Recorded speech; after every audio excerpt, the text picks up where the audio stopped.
Xush keldingiz kanalimga.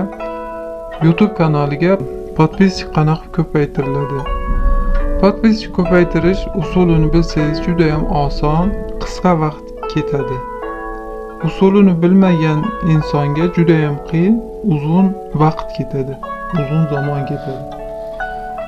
Masalan qarang, bütün o'zbeklar kanallarida yangi boshlaganlar, ko'pincha yangi boshlaganlar, chunki eskidan raqobat oz bo'lgani uchun unaqa narsalar yo'q edi.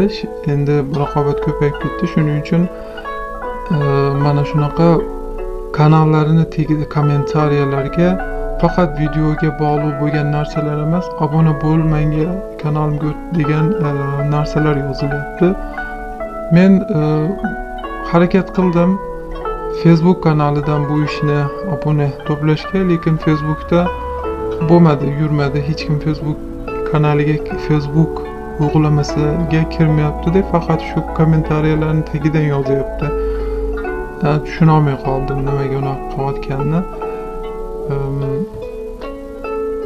Shunaqa men masalan qarang, ruscha yoki turkcha kanallarning tagida, boshqa butun ülkelerning kanallarining tagida faqat kommentariyalari videoga oid bo'lgan narsalar turibdi, chiroyli bo'lib. Istasanglar shunaqa qilaylik, videoga oid bo'lgan narsalarni yozamiz faqat kommentariyalarga, faqat Facebook kanalidan, Facebook uyg'unlamasidan yuritamiz bu ishlarni. Facebookdan bitta guruh ochaman istasanglar va shu yerdan yo'natiladi bu ish. Men Turkiyaga kelganimizga 20 yil bo'ldi. O'g'lim bor, qizim bor, alhamdulillah. O'g'lim bilan barobar boshladik. Kanalim yo'q edi. Mana shunaqa karantindan tufayli ichariga kirdi hamma. Ish bor-u, lekin ishni tuzi yo'q, chunki hamma icharida bo'lgandan keyin ko'chada qilgan ishni tuzi yo'q. Shuning uchun shu ishga boshladik. O'g'limdan oldin boshladim. O'g'lim mendan ancha keyin boshladi. Lekin o'g'limning kanali ko'tarilib ketdi, yurib ketdi. Bir kunda 100 obuna to'playotgandi o'ziga. Qanaqa deganimda mana shu usulni aytdi menga, mana shunaqa qilsangiz ko'payadi deb. Lekin men bu usulni kirishga harakat qildim, hech kim Facebook kanalida yo'q. Bor turklar mana shunaqa usul qilyapti-yu, lekin uni ham boshqa bir usuli bor. Mana masalan turklarda yana qadam ketyapti. Masalan Facebook üzerinde shu kanalimga obuna bo'lsang, men ham senga obuna bo'laman deyishyapti. Shu yerga yozib, shu yerdan reklam qilyapti. Lekin o'g'limning aytgan usuli bor, o'rtoqlari bilan birga qilyapti. Juda ham mantiqli bir usul ekan. Bir kunda 100 obuna to'plab oladigan, bemalol 100 obuna to'plab oladigan bitta usul. Chiroyli bo'lgan holda, izlangan holda, likelangan, yorumlar yopilgan holda bu juda ham tez amalga oshadigan narsa. Shuning uchun kelinglar shuni qilaylik. Nima uchun qilamiz bu ishni?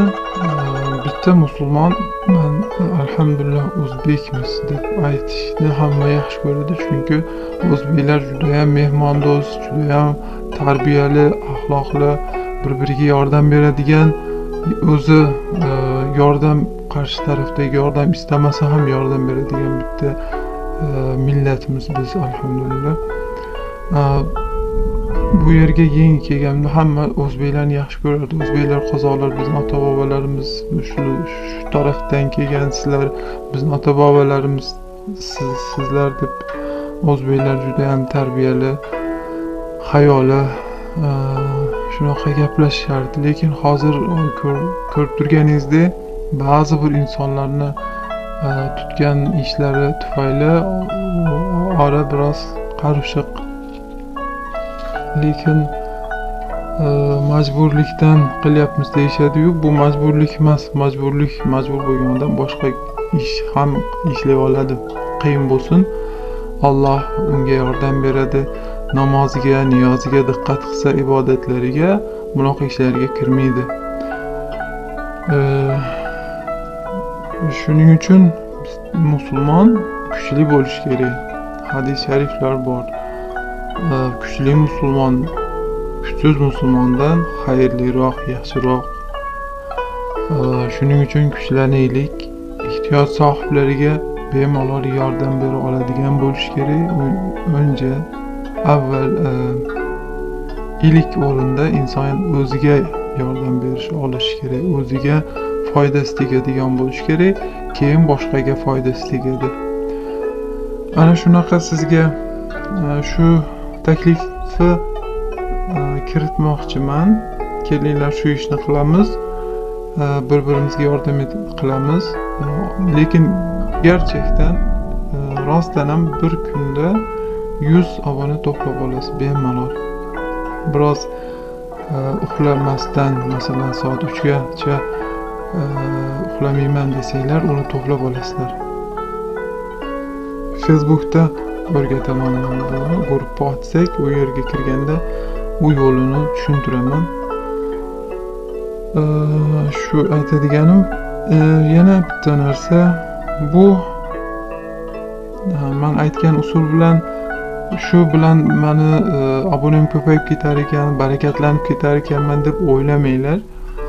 Bu barakatlanishinglar uchun pulinglarni ko'payib, ya'ni boshqalarga, o'zinglarga emas, boshqalarga ham yordam bera oladigan bo'lishinglar uchun yana nima kerak?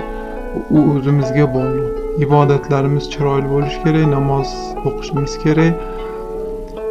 Bitta musulmon namozini qildimi, ertalab turib imsoh vaqtigacha duoda bo'ladi, namoz qiladi, ishroq namozi, bomdod namozini qiladi, duosini qiladi chiroyli qilib, butun ishlari Qur'oni Karim o'qish kerak, sabah ertalab Yosin surasini, oqshom payti Voqea surasi o'qiladi, bilasizlar.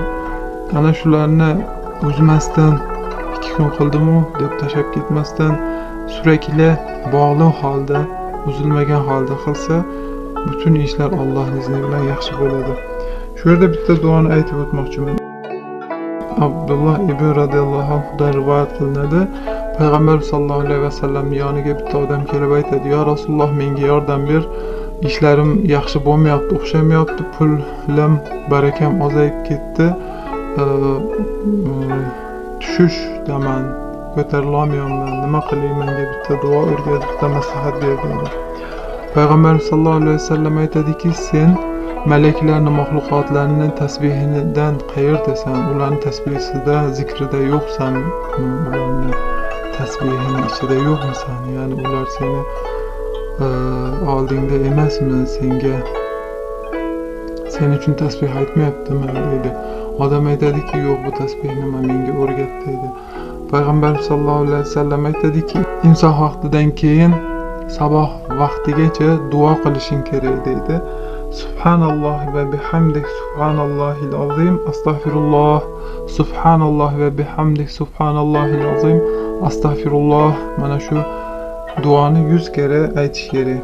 Mana shu duoni 100 kere aytgandan keyin duo qilinadi: "Ya Rabbi, meni oldimga, menga bo'ynini bukib, mol mulk, boylik bo'ynini bukib egilgan holda kelsin. Meni hech kimga muhtoj qilma. Qismatimda, qadarimda muhtojlik bor bo'lsa, faqat senga muhtoj, o'zingga muhtoj bo'lib, boshqa hech kimga muhtoj qilmagin meni" deb duo qilish kerak.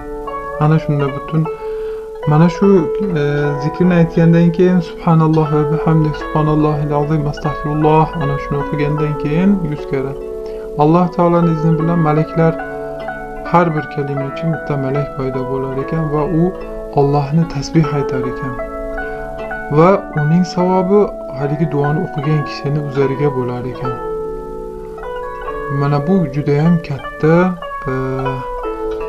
foyda, juda ham katta savobdir. Ya'ni bir faraz qiling, bitta farishta duo aytadi, tasbih chekadi, Allohni zikr qiladi va savobi duoni o'qigan odamga yoziladi. Juda ham katta savobdir. Ana u savobni olgan odamni gunohlari kechiriladi, butun duolari qabul bo'ladi.